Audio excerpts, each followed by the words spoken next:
എപ്പോഴും നിങ്ങൾ മനസ്സിലാക്കിയിരിക്കണം, എന്തെങ്കിലുമൊക്കെ നല്ല രീതിയിൽ ജീവിക്കാൻ പറ്റുന്നുണ്ടെങ്കിൽ അത് കൃപ കൊണ്ട് മാത്രമാണ്. കൃപ കൊണ്ട് മാത്രമാണ്. കൃപ കൊണ്ട് മാത്രം, അല്ലാതെ അതൊന്നും ആരുടെയും മെറിറ്റ് അല്ല. അതുകൊണ്ട് അപ്പസ്വലൻ പറയുകയാണ്, നല്ല തീരുമാനം എടുത്ത് നന്നായിട്ട് ജീവിക്കാമെന്നും തീരുമാനിക്കേണ്ട, അതും നടക്കത്തില്ല. ഇനി we are left with only one choice. പാപവും ചെയ്യാൻ പറ്റത്തില്ല, കുറെ നിയമം ചെയ്ത് സന്തോഷിച്ച് ജീവിക്കാനും പറ്റത്തില്ല.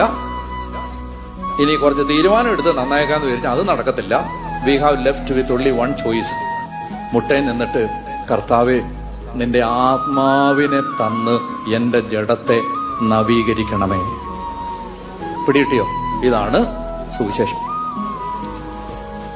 സകലത്തെയും നവീകരിക്കുന്ന തന്റെ ശക്തി വഴി അവിടുന്ന് നമ്മുടെ ദുർബല ശരീരത്തെ തന്റെ മഹത്വമുള്ള ശരീരം പോലെ രൂപാന്തരപ്പെടുത്തി.